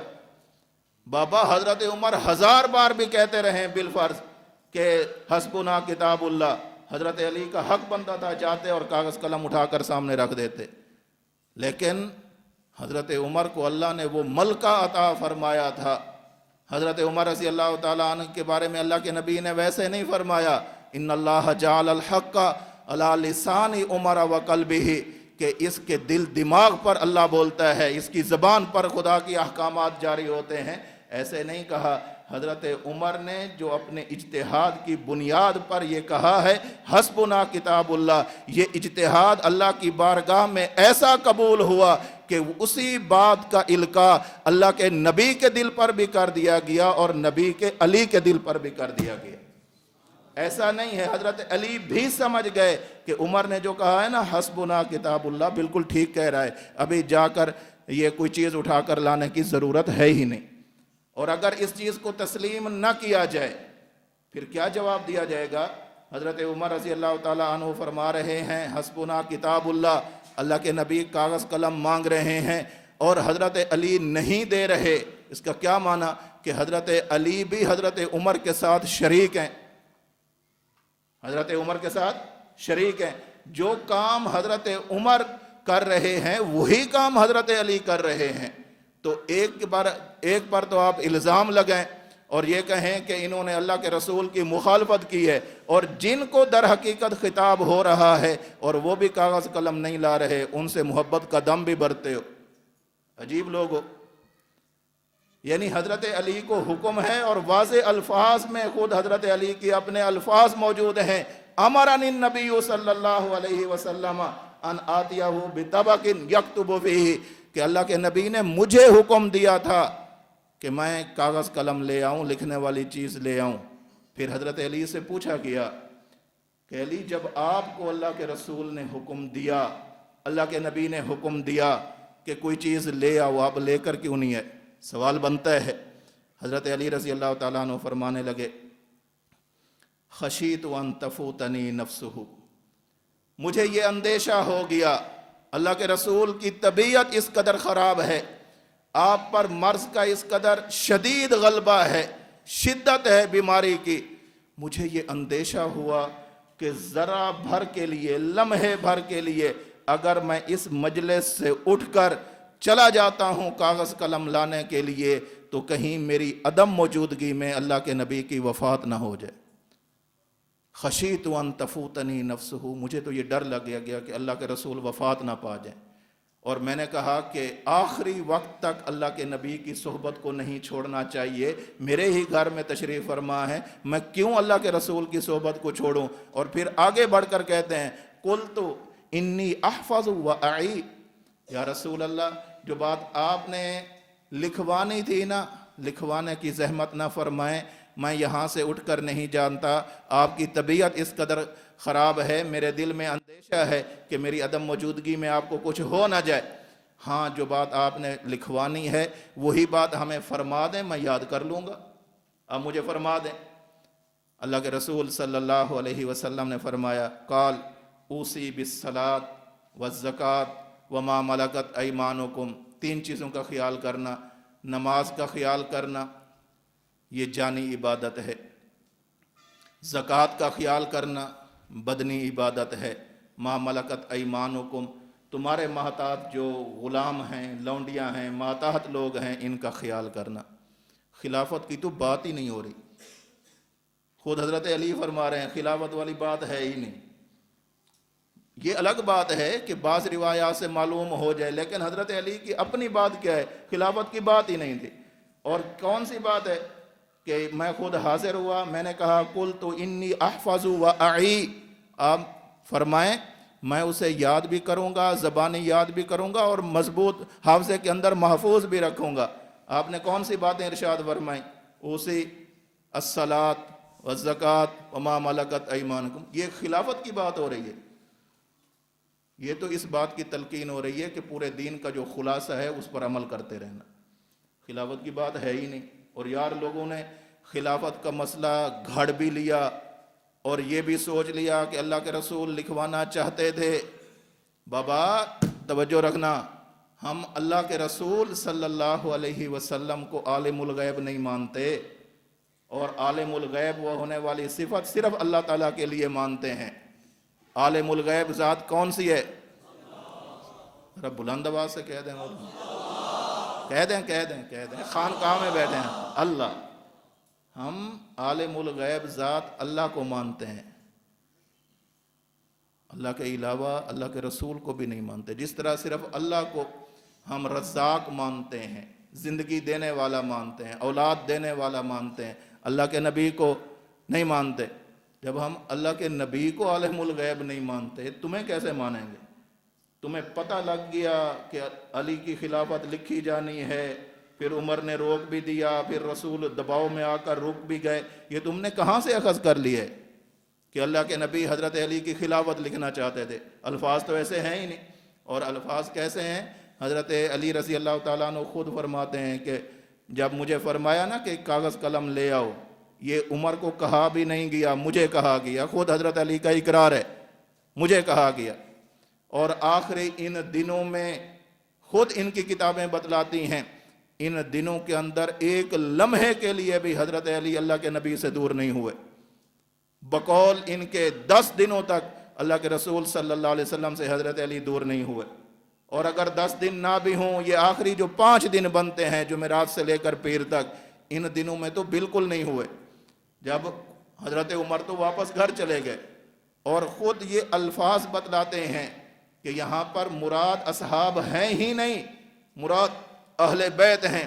یہی بخاری کی روایت ہے, جس بخاری کی روایت کو لے کر اعتراض کیا جاتا ہے اسی کے اندر ہے. حضرت عبداللہ ابن عباس رضی اللہ تعالی عنہما فرماتے ہیں لما حضر رسول اللہ صلی اللہ علیہ وسلم وفی البیت رجال, جب اللہ کے رسول صلی اللہ علیہ وسلم کی وفات کا وقت قریب آیا تو گھر کے اندر کچھ لوگ موجود تھے.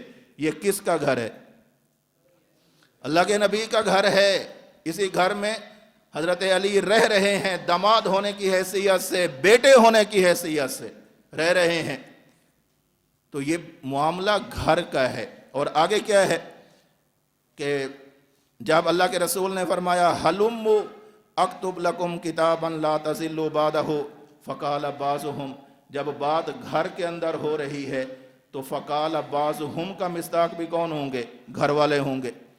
اور یہ یہاں پر ہے, اس کی وضاحت بھی موجود ہے کہ یہ جو اختلاف کیا تھا اہل بیت کا ہوا تھا, یہ اصحاب کا ہوا ہی نہیں ہے. کیا ہے آگے؟ وَعِنْدَكُمُ الْقُرْآنُ حَسْبُنَا كِتَابُ اللَّهِ فَاخْتَلَفَ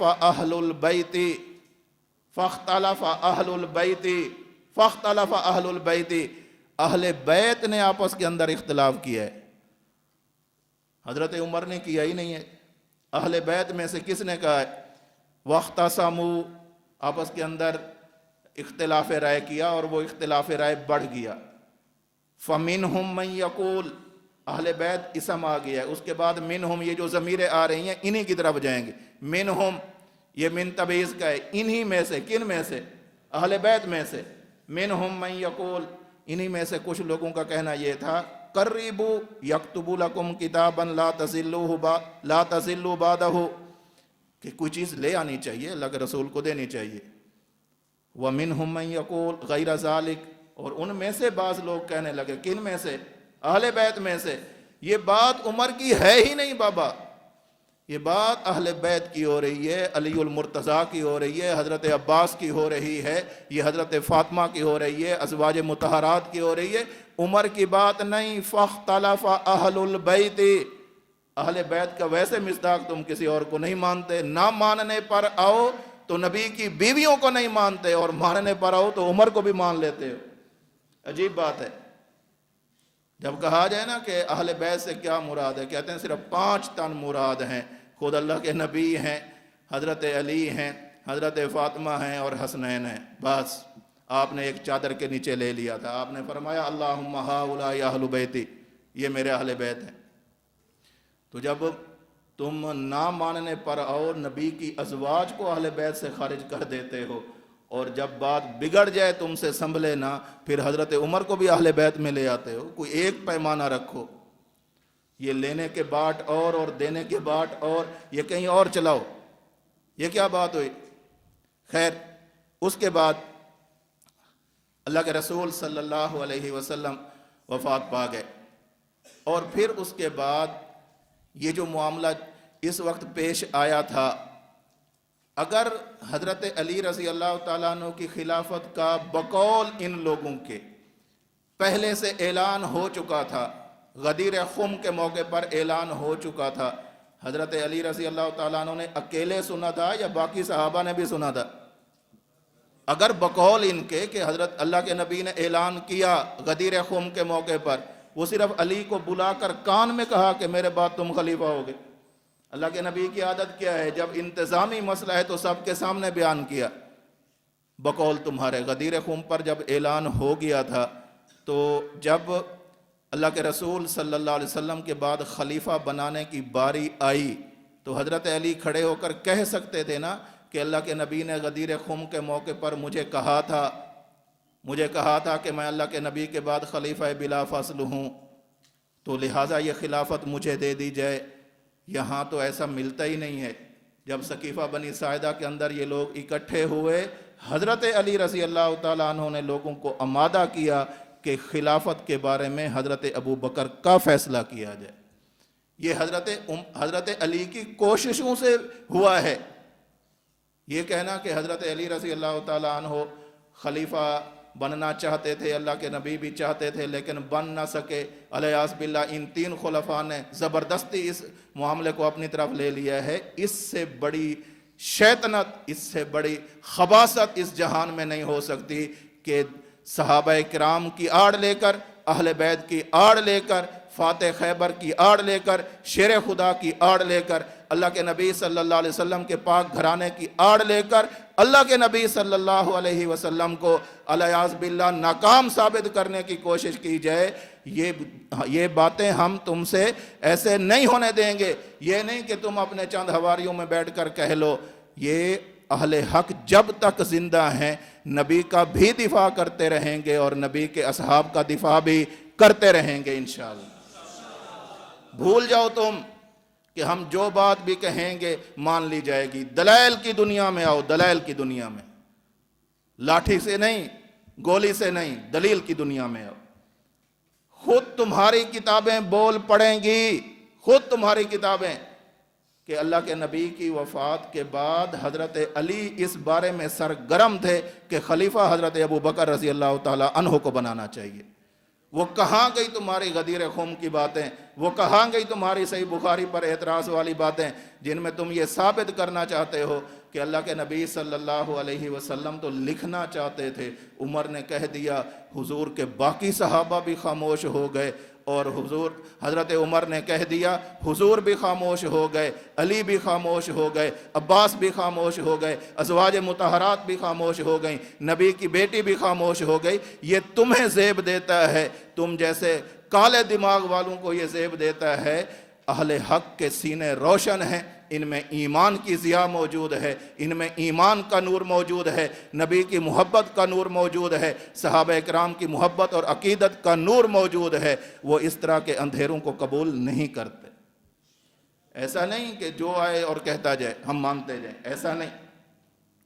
اور پھر اگر یہ بات تسلیم کر لی جائے کہ حضرت عمر رضی اللہ تعالیٰ عنہ نے ایسا کہہ دیا، آپ مجھے بتلائیں حضرت عمر رضی اللہ تعالیٰ عنہ کی بات کی وجہ سے صدیق بھی خاموش ہے، حضرت عمر کی بات سے عثمان بھی خاموش ہے، علی بھی خاموش ہے، صحابہ کرام بھی خاموش ہیں، خود اللہ کے رسول بھی خاموش ہیں۔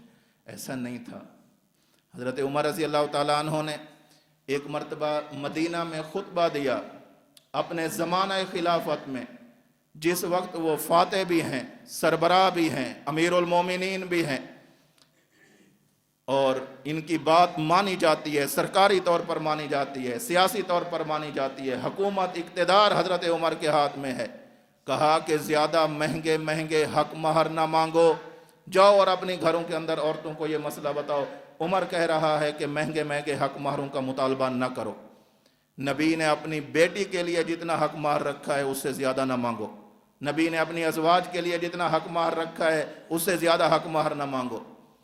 حضرت عمر رضی اللہ تعالیٰ عنہ نے خطبہ دیا، خطبے سے فارغ ہوئے، بعض صحابہ کرام نے نماز پڑھی، گھر گئے، گھر جا کر اپنی عورتوں کو مسئلہ بتایا۔ ابھی حضرت عمر گھر جا رہے ہیں، راستے میں ایک خاتون آ گئی، انصاری خاتون، کہنے لگی، عمر اے امیر المومنین، کیا آپ نے مسجد میں یہ بات کی ہے کہ عورتیں مہنگے مہنگے حق مہر وصول نہ کریں؟ حضرت عمر نے فرمایا بالکل کیے۔ کہا کہ عمر تو ہوتا کون ہے؟ ہمیں اللہ یہ اجازت دیتا ہے، اللہ کا قرآن اجازت دیتا ہے کہ ہم حق مہر کے اندر سونا نہیں، سونے کے ڈھیر وصول کر سکتی ہیں، تم کون ہوتے ہو اس کی حد بندی کرنے والے؟ اللہ اکبر۔ حضرت عمر رضی اللہ تعالیٰ عنہ نے فرمایا، نساء المدینہ افقہ من عمرہ، یہ آج مدینہ کی عورتیں بھی قرآن کو عمر سے زیادہ سمجھتی ہیں، از راہ تواضع فرمایا۔ اور صرف اتنی بات نہیں، واپس پلٹے، مسجد میں گئے، منادی سے کہا کہ لوگوں کو بلاؤ، واپس لوگ آئے۔ حضرت عمر رضی اللہ تعالیٰ عنہ نے ان سب کے سامنے برملا اعتراف کیا کہ عمر نے جو پہلی بات کی تھی عمر اس سے رجوع کرتا ہے، بات وہی ٹھیک ہے جو کتاب اللہ کے اندر لکھی ہوئی ہے۔ عمر سے تو عورتیں نہیں ڈر رہی بابا دینی معاملات میں، اشداء علی الکفار کی بات ہے۔ عمر سے ڈرتا ہے کفر، ڈرتا ہے، ڈرتا کیا، تھر تھر کانپتا ہے، لرزتا ہے۔ اہل ایمان تو کھلی بات کہتے ہیں۔ اور یہ صحابہ کرام کے مزاج میں اللہ رب العزت نے بات رکھی تھی کہ وہ جس بات کو حق سمجھتے تھے حق طور پر کہہ دیتے تھے، لا یخافون فی اللہ لومۃ لائم، دینی معاملات کے اندر کسی کی بھی پرواہ نہیں کرتے تھے۔ یہی حضرت عمر ہیں، ان کے جسم پر مال غنیمت آیا، چادریں آ گئی، دو، خطبہ دے رہے ہیں، ایک صحابی کھڑے ہو گئے، امیر المومنین، جتنی مال غنیمت کے اندر چادریں آئی ہیں وہ چادریں چھوٹی تھیں، ان سے لباس نہیں بن سکتا، آپ نے مال غنیمت والی چادر سے اپنا لباس کیسے بنا لیا ہے؟ آپ کو بھی ایک چادر ملی، اس چادر کے مطابق آپ کا لباس نہیں بن سکتا، لیکن آپ نے لباس پہنا ہوا ہے، کیسے ہے؟ جواب دو۔ حضرت عمر کے اس وقت سامنے بات ہو رہی ہے جب حضرت عمر کا اقتدار ہے، حضرت عمر کے ہاتھ میں درہ ہے، حضرت عمر کے ہاتھ میں تلوار ہے، جس وقت ان کا ایک اشارے سے کسی کی گردن کٹ سکتی ہے، اس وقت کھڑے ہو کر سوال ہو رہا ہے عمر سے۔ کہا کہ میں خود جواب دوں یا اس معاملے کی پوری صورتحال واضح کروں؟ کہا کہ جی پوری صورتحال واضح کریں۔ بیٹے کو بلایا حضرت عبداللہ رضی اللہ تعالیٰ عنہ کو، کہا کہ بیٹا تم بتلاؤ۔ تو حضرت عبداللہ بن عمر رضی اللہ تعالیٰ عنہما نے فرمایا کہ اصل میں بات یہ ہے کہ ایک چادر مجھے ملی تھی، ایک میرے والد کو ملی تھی، میں نے اپنی چادر اپنے والد کو دے دی تھی، جس کی وجہ سے ان کا لباس بن گیا ہے۔ عمر سے تو یہ لوگ نہیں ڈر رہے، اس وقت نہیں ڈر رہے کہ جس وقت عمر کے ہاتھ میں تلوار بھی ہے۔ تو باقی صحابہ نہ ڈریں، عام مدینے کی عورتیں نہ ڈریں، اور یہاں جب اللہ کے رسول کی مجلس میں کہا جائے اور اللہ کے رسول خاموش ہو جائیں اور ڈر کر ہو جائیں، کم از کم ہم جیسے لوگوں کے ذہن میں ایسی بات نہیں آ سکتی۔ کسی اور کو پاگل بناؤ۔ اللہ کے نبی صلی اللہ علیہ وسلم نے، باقی یہ جو الفاظ ہیں یہاں پر ان کو بھی دیکھ لیجئے، بہت ٹائم پڑے ہمارا۔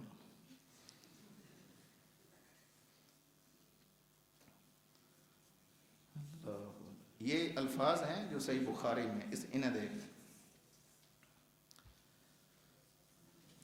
صفحہ نمبر میرے پاس فائل کا ہے، صفحہ نمبر 11۔ فقالوا ما شانہ، صحابہ کرام آپس میں یہ بات کرنے لگے، ما شانہ کیا حالت ہے۔ آگے لفظ آ رہے ہیں، احجر استفہموہ، حجر حمزہ استفہام کا ہے، حجر۔ اس لفظ کا روافظ معنی بگاڑتے ہیں، اور وہ لوگ جو شیعہ نواز ہیں وہ بھی بگاڑتے ہیں، اور جو شیعت سے متاثر ہیں وہ بھی بگاڑتے ہیں۔ تین کیٹاگریاں ہیں۔ شیعہ خود بگاڑتے ہیں اس کا معنی، جو شیعہ نواز ہیں انہیں پتہ ہے کہ اس کا یہ معنی نہیں، لیکن شیعت نوازی میں وہ بھی معنی بگاڑتے ہیں، اور اس کے ساتھ ساتھ جو شیعت سے مرعوب ہیں اور اپنے دلائل کا انہیں علم نہیں ہے وہ بھی اس کا معنی بگاڑ دیتے ہیں، اور کہتے ہیں اس کا معنی ہے الیاذ باللہ ثم الیاذ باللہ۔ اور اگر یہ اصول نہ ہوتا فقہ کے اندر، فقہ اسلامی کے اندر، نقل کفر کفر نہ باشد، تو ہماری زبانیں کٹ جاتی ہیں، ہم یہ الفاظ ادا بھی نہیں کر سکتے تھے کہ پیغمبر کی ذات کے لیے حضرت عمر رضی اللہ تعالیٰ عنہ ایسے الفاظ بولیں گے، الیاذ باللہ، نقل کفر کفر نہ باشد۔ اور قرآن کریم میں اللہ رب العزت نے سابقہ امتوں کی جہاں پر قباح کو ذکر کیا ہے، انہوں نے اپنے نبیوں کو جو باتیں کی تھیں وہ باتیں بھی حکایتاً نقل کی ہیں، جس سے فقہا نے اصول ذکر کیا ہے، نقل کفر کفر نہ باشد۔ یہاں پر روافظ اس کا معنی یہ کرتے ہیں، احجر استفہموہ، کیا ہذیان بک رہے ہیں، الیاذ باللہ، احجر استفہموہ الیاذ باللہ ثم الیاذ باللہ۔ میں اس کو اور ذرا آسان کر دیتا ہوں، روافظ اس کا معنی یہ کرتے ہیں کہ الیاذ باللہ کیا بہکی بہکی باتیں کر رہے ہیں، اور آسان کر دیتا ہوں، روافظ اس کا معنی کرتے ہیں کہ کیا اناب شناب کہہ رہے ہیں، اور آسان کر دیتا ہوں، روافظ اس کا معنی کرتے ہیں کہ کیا الٹی سیدھی باتیں کر رہے ہیں، حجر اس کا معنی کرتے ہیں۔ یہ دوسرا اعتراض ہے اس حدیث پر۔ دیکھیے اس کا جو جواب ہے ہمارے اس فائل کے صفحہ نمبر 16 پر۔ پہلی بات یہ ہے کہ حجرہ کا لفظ لغت میں استعمال ہوتا ہے، لغت میں بھی اس کا معنی دیکھیں تو ہذیان بکنا، اناب شناب کہنا، الٹی سیدھی باتیں کرنا، بہکی بہکی باتیں کرنا، یہ معنی نہیں آتا۔ یہ بعض لوگوں نے اپنی طرف سے بنا کر اس کو پیش کیا ہے۔ یہ لسان العرب کے اندر مشہور لغت کے امام ابو الفضل محمد بن مکرم افریقی وہ فرماتے ہیں الحجر ضد الوصل، یہ جو حجر کا مطلب ہے یہ وصل کے ضد میں ہے، وصل کا مطلب ہے ملنا، تو اس کی ضد کیا ہوگی؟ دور ہونا۔ اس کی ضد کیا ہوگی؟ حجر، کہ اللہ کے رسول ہمیں چھوڑ کر جا رہے ہیں۔ کس کی ضد ہے؟ وصل کی۔ وصل کا کیا معنی؟ ملنا۔ اور اس کی جو ضد ہوگی اس کا کیا معنی ہوگا؟ چھوڑنا۔ حجر یحجر حجرن ہجرانن، دونوں طرح اس کا مصدر آتا ہے۔ تو اس کا معنی لسان العرب کے اندر لغت کی کتاب میں اس کا معنی لکھا ہوا ہے سرمہ، یعنی کسی چیز کو چھوڑ دینا۔ اسی طرح تاج العروس کے اندر بھی اس کا معنی یہ لکھا ہوا ہے والحجر ضد الوصل حجر الشیء یحجرہ حجرا ای ترکہ، کسی چیز کو چھوڑ دینا۔ اللہ کے رسول صلی اللہ علیہ وسلم کے بارے میں حضرت عمر رضی اللہ تعالی عنہ نے اپنے اندیشے کا اظہار کیا ہے، احجر استفہموہ، کہ اللہ کے رسول ہمیں چھوڑ کر جا رہے ہیں، چلو جو بات فرمانا چاہتے ہیں لکھوائے بغیر زبانی طور پر ان سے سمجھ لو، یہ معنی ہے احجرہ کا۔ اور الیاذ باللہ نبی کی دشمنی میں صحابہ کرام کو آڑ بنا کر اس کا معنی یہ کیا جاتا ہے، جن کو نقل کرنے سے بھی ہمیں ڈر لگتا ہے، تو یہ اس لفظ کا معنی یہ درست نہیں بنتا۔ لغت کے اندر بھی ہے اور قرآن کریم نے اسی لفظ کو متعدد مقامات پر ذکر کیا ہے۔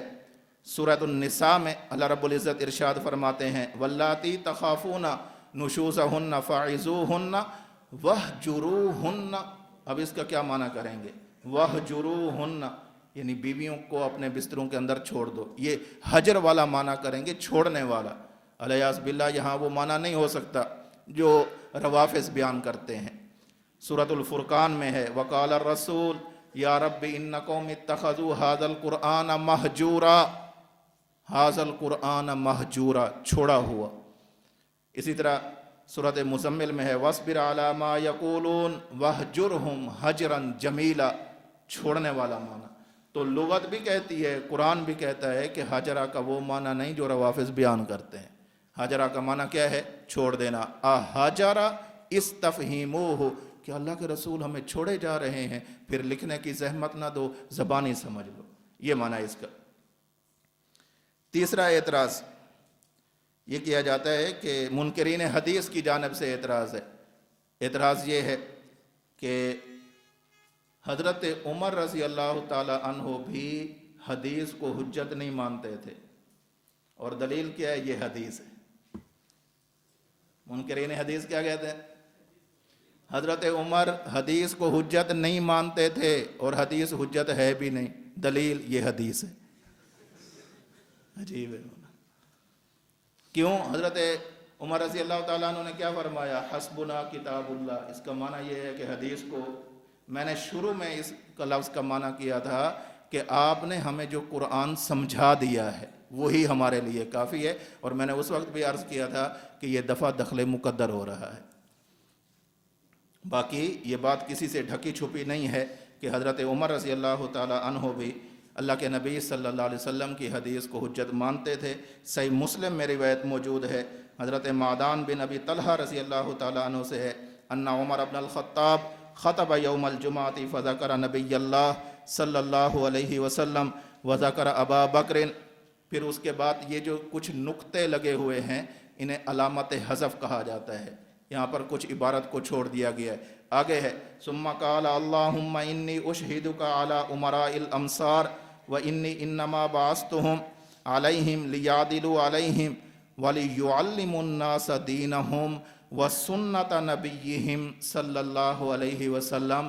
میں جن لوگوں کو بھیجتا ہوں، بھیجنے کا مقصد یہ ہوتا ہے کہ انہیں دین سمجھائیں اور نبی کی سنت سمجھائیں۔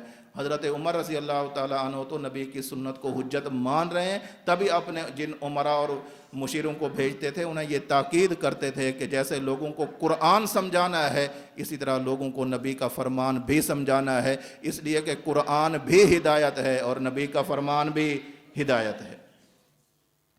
باقی اس عنوان پر آپ مزید کتابیں دیکھنا چاہیں تو یہ کتابیں موجود ہیں۔ ابن تیمیہ رحمہ اللہ کی کتاب منہاج السنت النبویہ فی نقص کلام الشیعہ والقدریہ، اسی طرح قصہ کرتاس کا کفر شکن فیصلہ حضرت مولانا عبدالشکور لکھنوی صاحب، ارشاد الشیعہ مولانا سرفراز خان صفدر صاحب، تحفہ امامیہ حافظ مہر محمد صاحب، فوائد نافعہ مولانا نافع صاحب، دوازدہ احادیث ڈاکٹر خالد محمود صاحب۔ اللہ رب العزت ہمیں اپنے محبوب صلی اللہ علیہ وسلم کے محبوبوں کی سچی محبت عطا فرمائے۔ احب الصالحین ولست منہم لعل اللہ یرزقنی الصلاح، وآخر دعوانا ان الحمد للہ رب العالمین۔